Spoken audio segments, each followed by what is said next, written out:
No matter how we make electricity, it takes up space.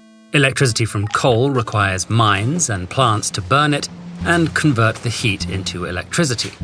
Nuclear power takes uranium mines, facilities to refine the uranium, a reactor, and a place to store the spent fuel safely. Renewable energy needs wind turbines or solar panels. How much space depends on the power source. Say you wanted to power a 10-watt light bulb with fossil fuels like coal. Fossil fuels can produce up to 2,000 watts per square meter, so it would only take a credit card-sized chunk of land to power the light bulb.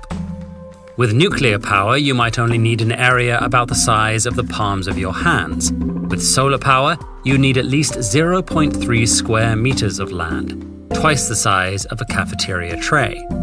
Wind power would take roughly 7 square meters, about half the size of a parking space, to power the bulb. When you consider the space needed to power cities, countries, and the whole world, it adds up fast.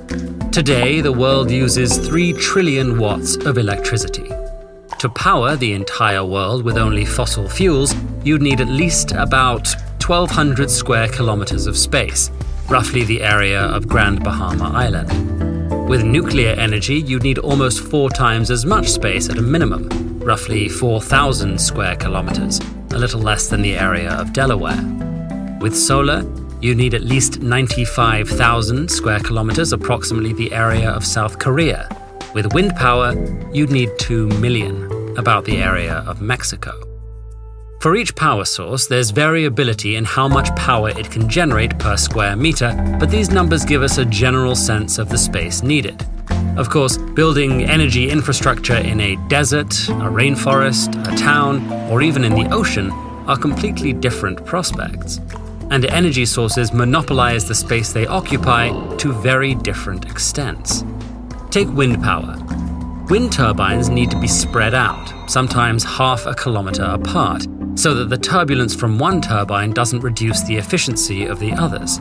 So, much of the land needed to generate wind power is still available for other uses.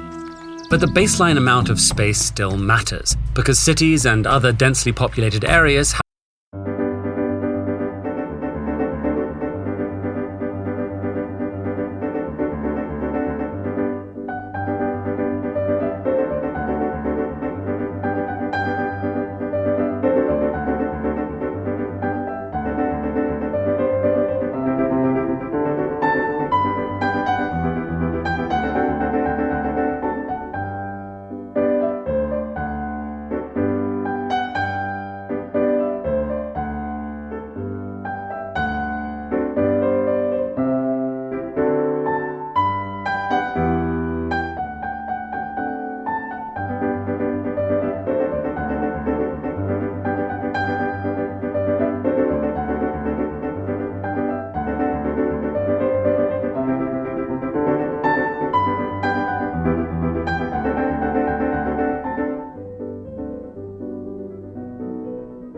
have high electricity demands, and space near them is often limited.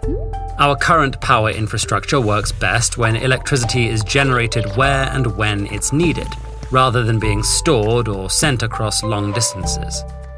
Still, space demands are only part of the equation. As of 2020, 2/3 of our electricity comes from fossil fuels. Every year, electricity generation is responsible for about 27% of the more than 50 billion tons of greenhouse gases we add to the atmosphere, accelerating climate change and all its harms.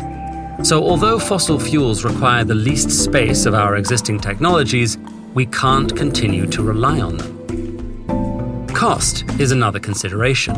Nuclear plants don't emit greenhouse gases and don't require much space, but they're way more expensive to build than solar panels or wind turbines, and have waste to deal with. Renewables have almost no marginal costs. Unlike with plants powered by fossil fuels, you don't need to keep purchasing fuel to generate electricity. But you do need lots of wind and sunlight, which are more available in some places than others.